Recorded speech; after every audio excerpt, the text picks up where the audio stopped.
आप सभी को मेरा प्रणाम। कथा कहानी चैनल में आपका हार्दिक स्वागत है। आज हम वैशाख मातम्य का 11वां अध्याय सुनेंगे। 10वें अध्याय में हमने शिवजी पार्वती जी की कथा सुनी। इसमें शिवजी ने कामदेव को भस्म कर दिया। अब आगे की कथा हम 11वें अध्याय में सुनेंगे। श्री गणेशाय नमः। 11वां अध्याय। राजा मैथिली ने पूछा, हे ब्राह्मण, जब कामदेव भस्म हो गया तो फिर उसकी उत्पत्ति कैसे हुई? श्रुतिदेव कहने लगे, हे राजन, ये कथा स्वामी कार्तिकेय के जन्म की है, जो यश और पुण्य देने वाली है। जब शिवजी ने कामदेव को जला दिया तो उसकी स्त्री रति अपने पति को भस्म हुआ देख शोक से मूर्छित हो गई। जब 2 घड़ी के बाद उसकी मूर्छा गई तो अति विलाप करने लगी, जिससे सारा तपोवन दुखमय हो गया। अब रति ने चिता में जलकर शरीर त्याग देने का विचार किया और पति के मित्र वसंत को पति की अंतिम क्रिया करने को बुलाया। रति को देख अति दुखित हो वसंत रति को समझाने लगा और कहने लगा कि आत्मघात करना उचित नहीं तथा धर्म से विपरीत है।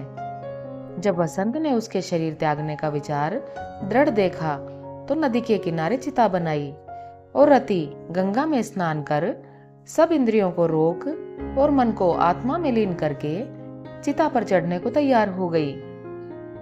तब उसी समय आकाशवाणी हुई, हे पति प्रेमा, तुम चिता में प्रवेश मत करो। तुम्हारा पति श्री कृष्ण से रुक्मिणी के गर्भ से प्रद्युम्न रूप में उत्पन्न होगा। तू ब्रह्मा के शाप से शंबर नामक दैत्य के घर में निवास करेगी। वहीं तेरा पति तुझे प्राप्त होगा। उस आकाशवाणी को श्रवण करने के उपरांत रति ने चिता में प्रवेश नहीं किया। वह भगवान शंकर की शरण में जा पहुंची। तब महादेव जी ने उसे अभयदान देते हुए यह कहा, हे सुभगे, कलयुग में तेरा पति अंग वाले की तरह मरा हुआ दिखाई देगा। वह अनंग नाम से विख्यात होगा। उससे कोई जीव बच नहीं सकेगा। पूर्व काल में तेरा पति सुंदर नाम का राजा था। उस जन्म में भी तुम उसकी पत्नी थी, किंतु रज संकरकारिणी होने के कारण तुम्हारी यह दशा हुई। अब वैशाख मास में मंदाकिनी नामक नदी में स्नान करके मधुसूदन भगवान का पूजन तथा उनकी दिव्य कथा सुनने से तुम्हारा पति अवश्य तुमको मिल जाएगा। रति को इस भांति वरदान देकर सब देवता अपने अपने स्थान को चले गए। रति ने भी क्लेश से निवृत्त होकर मेष की संक्रांति में गंगा स्नान कर पवित्रता से अक्षुण्ण शयन व्रत को धारण किया। इस व्रत के करने से उसको उसी समय कामदेव दिखाई दिया। उसने वैशाख मास में कर्तव्य धर्म नहीं किया था।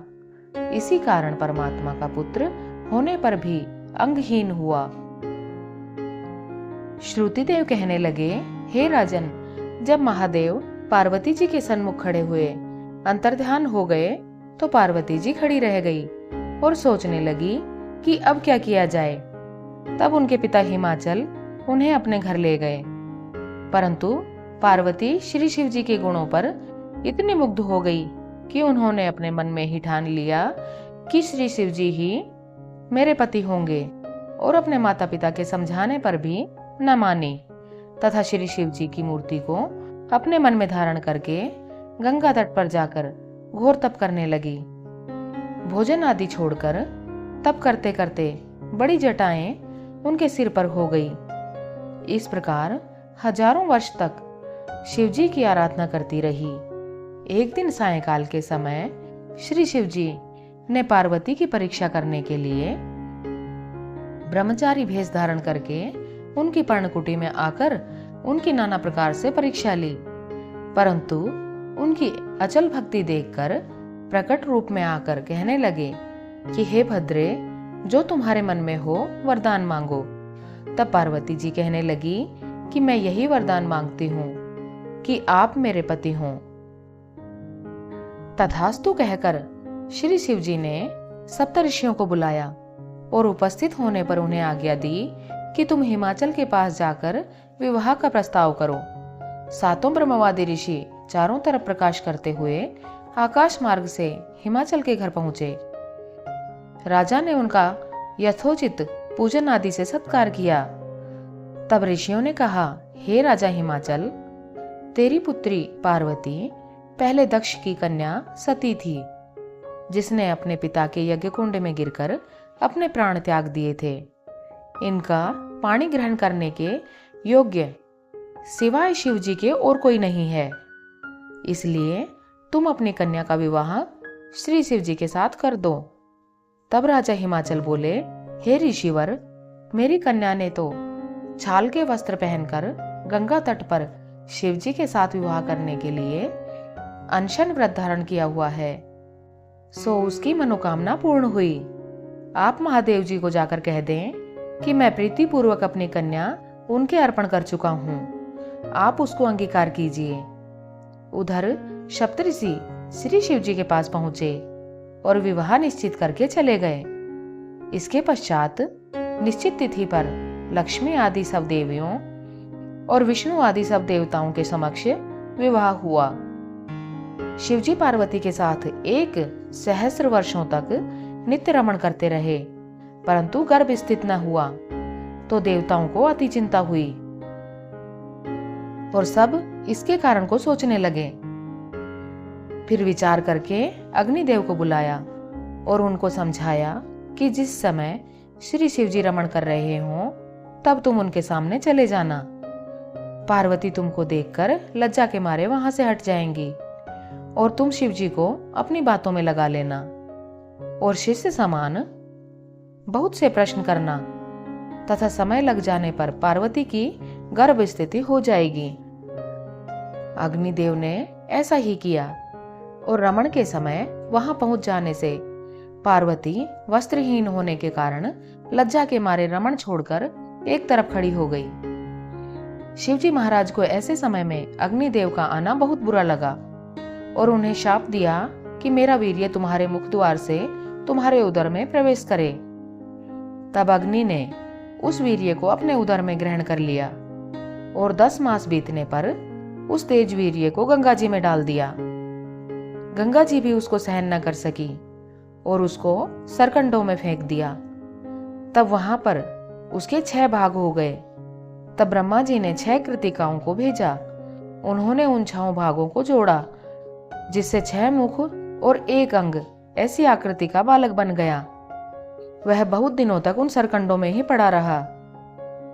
एक दिन श्री महादेव जी और पार्वती जी बैल पर चढ़े जा रहे थे कि सहसा पार्वती के स्तनों से दुग्ध की धारा बहने लगी।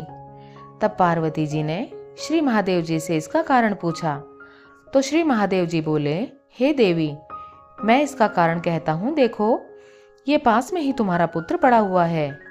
और फिर महादेव जी ने पिछली सब कथा पार्वती जी को कह सुनाई और कहा कि उसी को देखकर तुम्हारे स्तनों में दूध आ गया है, क्योंकि वह तुम्हारा पुत्र है।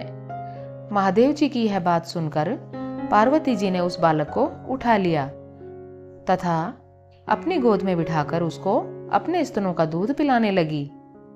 इस प्रकार पार्वती जी पुत्र स्नेह में मुग्ध होकर उसको कैलाश में ले गई और उसका पालन पोषण करने लगी। श्रुतिदेव कहने लगे, हे राजन, यह कुमार कार्तिकेय के जन्म की कथा मैंने तुमसे कही। इसको नित्य श्रवण करने तथा पाठ करने से प्राणी को पुत्र पौत्र आदि की प्राप्ति होती है। वैशाख मास में धर्म का आचरण करने वाली जो भी स्त्री इसे श्रवण करती है वह कभी विधवा नहीं होती। इस पुनीत वैशाख मास के सेवन से ही बिना शरीर वाला कामदेव भी शरीर वाला हो गया।